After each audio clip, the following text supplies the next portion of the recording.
Hello, everybody, and welcome back to the 5 Rounds podcast, the only podcast out there with the cardio for those deep water championship rounds. I am Max, and this week there is no UFC event, so I'm bringing to the main feed what I would normally have on the Chairshot radio feed, a series I call 5 Rounds Fallout for people who haven't listened or have never heard of this series before.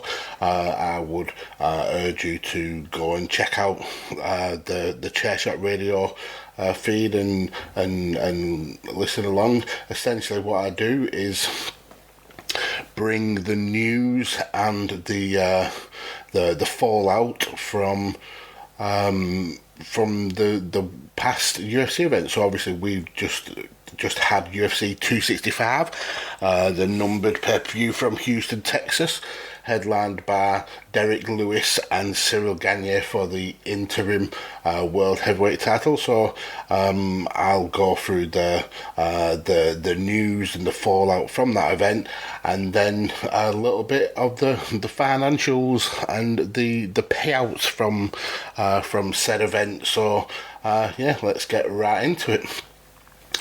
So, before we get into the event itself, there's some little bits of news that I want to clear up and just talk about. So firstly, for people who do listen to 5 Rounds Fallout, you will remember maybe a couple of weeks ago I mentioned Nicole Montano, who missed weight recently for one of her fights by quite a lot. And this isn't her first issue with missing weight. The fact is she's missed 6 fights altogether recently, for various reasons, illnesses, weight cutting, things like that. And in that space of time, she's only had 2 fights in the UFC and missed 6. And I said that she was at risk of being cut, and unfortunately for Nico, that cut happened not long after she had missed weight. She got released by UFC. She said that she's going to continue in MMA. This is a dream, and that she wants to carry on. And fair play to her. I hope that she is able to find somewhere that she can feel comfortable in, find her natural weight class, and hopefully get back to what she does best, and that's fighting. And yeah, good luck to her. So then, second thing I want to touch on is Diego Sanchez. He has obviously had plenty of issues recently, controversy with his coach, getting involved in his meetings with the UFC, which eventually led to the point of him getting cut.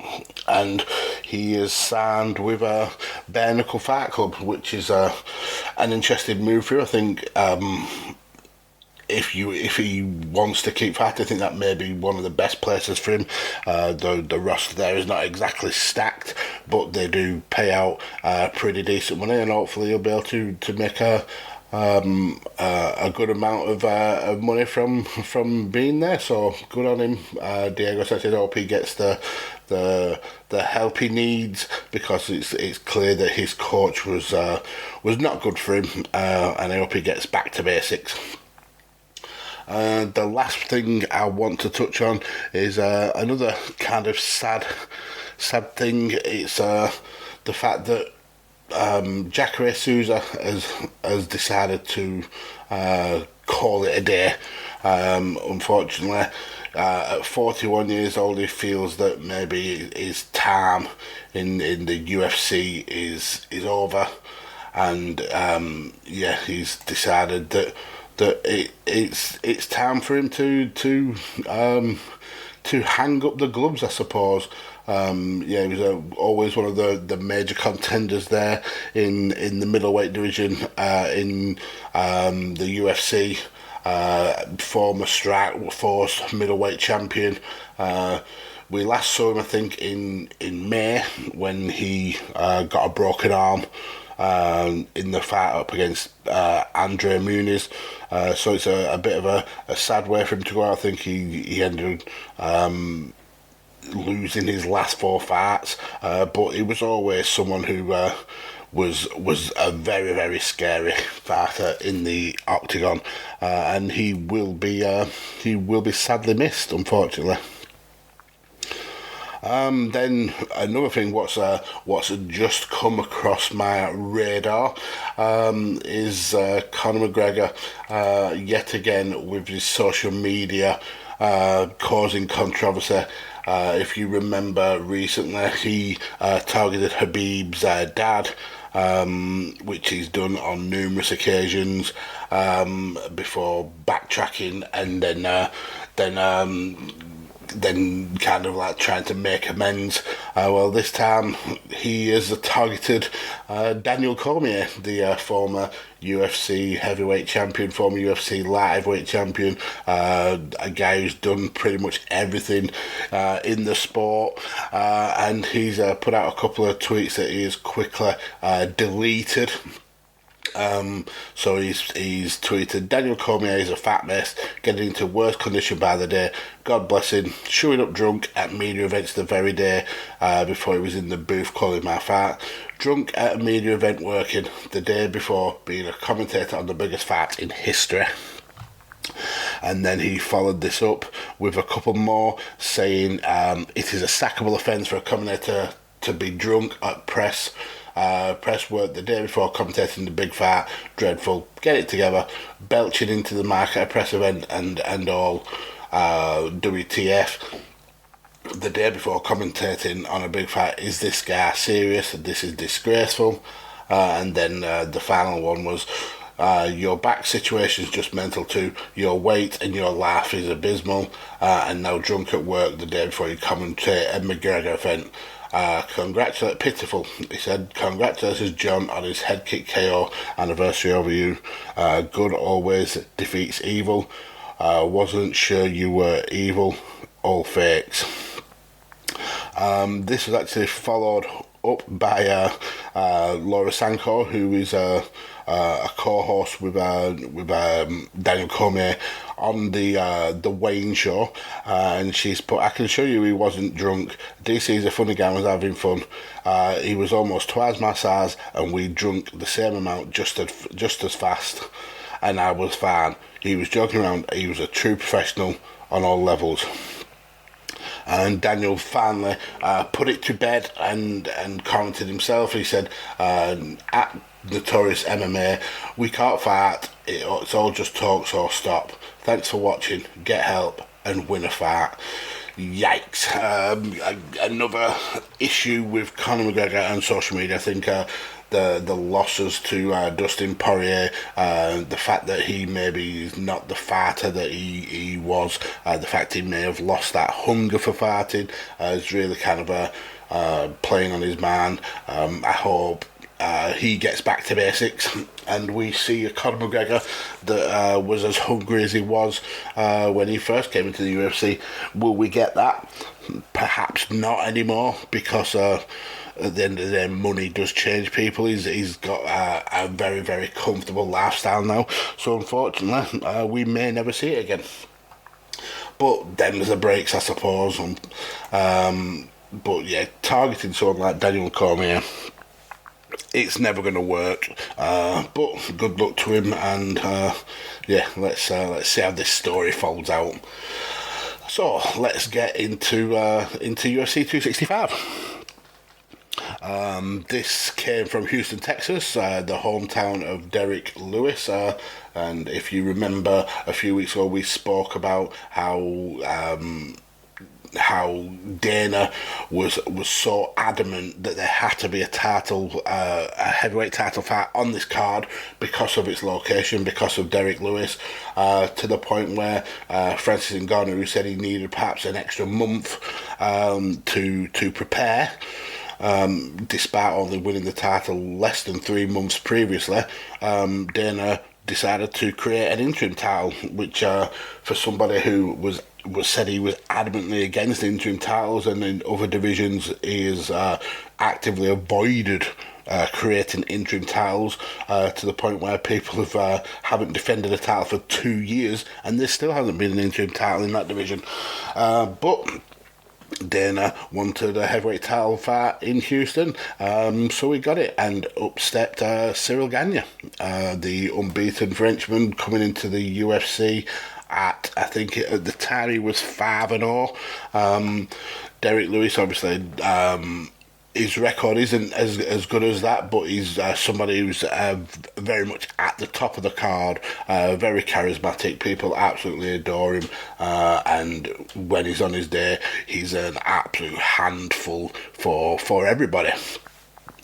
But before we get there, let's just quickly run through what happened on the rest of the main card. So we started with Song Yadong getting the decision against Casey Kenny. Pretty much outclassed Casey all the way through the fight, a lot quicker, a lot snappier, had his jabs and his kicks were just much more on point, and he got the decision victory. Tisha Torres then took on Angela Hill. Angela trying to get that win back from Tisha Torres. Tisha was the first person to beat her in the UFC, and Angela has gone on to be a real force in this strawweight division. Actually, during this fight, she broke the record for the amount of octagon time for a strawweight fighter, beating Joanna Jędrzejczyk's record. But unfortunately, she wasn't able to best Tisha Torres, who outclassed Angela on the feet, up against the octagon and on the floor. Just a really kind of classy performance by Tisha Torres, and unfortunately Angela goes 0-2 against her. In the middle of the card, Vicente Luque got the first round submission in a really kind of back and forth first round. Michael Chiesa quietly on a roll, and Vicente Luque has been going under the radar, someone who's been picking up lots and lots of wins, but not really kind of standing out in terms of maybe character-wise. So he's been able to basically fly under the radar, and he's come out of this fight looking like a force in this welterweight division, looking to maybe perhaps get a title shot very soon. He got the submission after a little bit of back and forth, where Michael Chiesa had him in a rear naked, and Vicente was able to kind of twist out of that and get a Darce choke.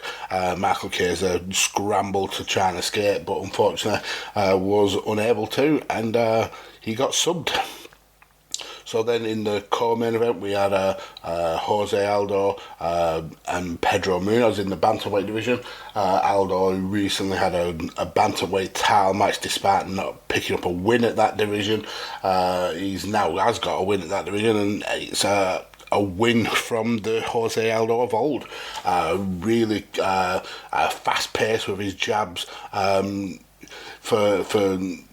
For some reason, he didn't use the leg kicks as much until the later rounds, but once he did, he started really kind of steamrolling Pedro Munoz with those. And yeah, it was Jose. This is a Jose who I think is going to make one last big run for a title, and yeah, he looked classy in this division, and I can see him quickly getting back to title contention, and we could see him at the top of the card again in the near future. And then the main event was Gane versus Derek Lewis. A lot of hype here, a lot of love for Lewis, a lot of booing for Cyril Gane, and unfortunately for the hometown boy, he didn't come to work. He didn't come. He didn't bring the Derek Lewis that we normally see. I mean, he's never going to be the most kind of active in terms of output, but I think this may be very much a low point for Derek Lewis. The fight was finished in the third round, but up to the last 30 seconds, Derek had only thrown 3 significant strikes compared to 68 from Cyril Gane. He was absolutely just picked off. There was a point in the first round where Cyril Gane landed a jab clean to the eye of Derek Lewis, and Derek Lewis tried to wave it off as a thumb to the eye, which it wasn't. I think it just wasn't Derek Lewis's day. He was absolutely outclassed by Cyril Gane, who really brought his A game, really confident, really calm, really collected, big shots, and he eventually puts Derek Lewis down with a couple of uppercuts. Derek turtles up against the octagon cage, and Gane just absolutely swarms him and gets the referee stoppage. Be interesting to see Gane versus Ngannou. The early betting is that Gane is the favourite. I don't know how in the world that's happened, but yeah, hopefully that's a fight we'll get to see soon. And the talk is that it'll be Stipe versus Bones essentially in a title eliminator style, where those 4 will clash, and the 2 winners will go up against each other for the world title, which will be interesting to watch. So now let's do what I normally do on this show and have a little peek at the financials of UFC 265. Now, normally what happens with numbered pay-per-views is we get a bar rate according to MMAsalaries.com, the source for a lot of the information I'll be giving out. This has not been a very well received pay-per-view. They're estimating that the show got 400,000 bars, which, if you compare it to just UFC 264, which was McGregor versus Poirier 3, that got 1.8 million bars. So a huge difference in terms of popularity. If you go back to UFC 263, which was headlined by Adesanya and Vettori, it's estimated that got 600,000 bars. So yeah, quite a low viewed pay-per-view, but here we are. So again, there's quite a few assumptions that has to be made, because UFC don't give out a lot of information in terms of pay. So MMA salaries assume that Lewis and Gane will get standard pay-per-view formula points, which is essentially $1 per bar. And they're also assuming that Aldo, Lewis and Gane don't actually get a win bonus. Aldo, because of the size of his contract, and Lewis and Gane because of the pay-per-view points. So let's go through some of the big winners and losers in terms of totals on this card. So there has been a total of 11 fighters who pulled 100,000 or more. So you've got Ed Herman, who got 101,000. That's 80,000 base. Nothing for the win, because obviously he lost to Alonzo Menifield. But he got a 21,000 Venom payout. So he pulled 101,000. Similarly, Pedro Munoz, who lost in the co-main event, got 101,000. His Venom payout was 11,000, and that goes along with his 90,000 base salary. Next on the list is Bobby Green. He lost to Rafael Fiziev.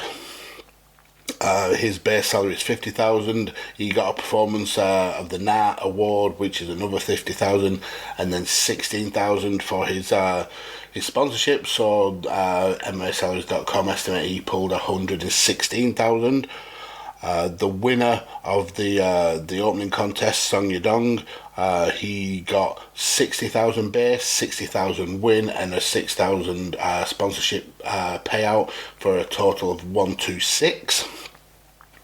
The winner of the Fiziev and Bobby Green fight, Rafael Fiziev, he got 36 and 36 win and base, then a 50,000 performance bonus, 4,500 for his Venom payout, because obviously he hasn't fought that many times in the UFC, so he got a total of 126,500. Tisha Torres is up next. She got 1660 for a base and a win, 11 for a sponsorship, for a total of 131,000. Just breaking into the top 5 is Manuel Cap. He beat Ode Osborne in his prelim fight for 72,000 win, 72,000 base, and a 4,000 sponsorship deal. He got 148,000. 20% of that will actually be paid to Ode Osborne because he missed weight, so Ode will get a little bit of a compensation for that. Maybe it's not as much to cover the fact that he lost, but it should at least pay towards his training camp. So then, going into the top 4, Vicente Luque is next. He, again, like Cap, has a 72 and 72 base and win bonus. He got a performance with the Night of 50,000 for that finish of Chiesa, with a sponsorship of 16, making a payout of $210,000. And then the top 3 are far and away the biggest payouts. Jose Aldo is at number 3 with his 400,000 base salary. Obviously, we've just spoke about how he didn't get a win bonus because of the contract. He gets a $21,000 bonus from Venom for the uniform, which is a total payout of $421,000. Second on the list, surprisingly, is Cyril Gane. His base salary is $200,000 per fight, obviously with no win bonus, as we mentioned. His payout for the pay-per-view points is another 200,000. So yeah, because I think I've said that they get $1 per bar. It's actually 50 cents per bar. So apologies for that. But yeah, his payout was 200,000 for the pay-per-view, 200,000 for the base salary, for being in a title fight. He gets a $32,000 payout from Venom, which means not only did he win the interim title, he also got paid out $432,000, which is a hefty chunk of change, and a world title. So he's had a really good day at the office. And the big winner, ironically also the loser, was Derek Lewis. He has a base salary of $500,000, very similar to the payout that Francis Ngannou had for his title win. He also got pay-per-view points, which added another $200,000 to his payout.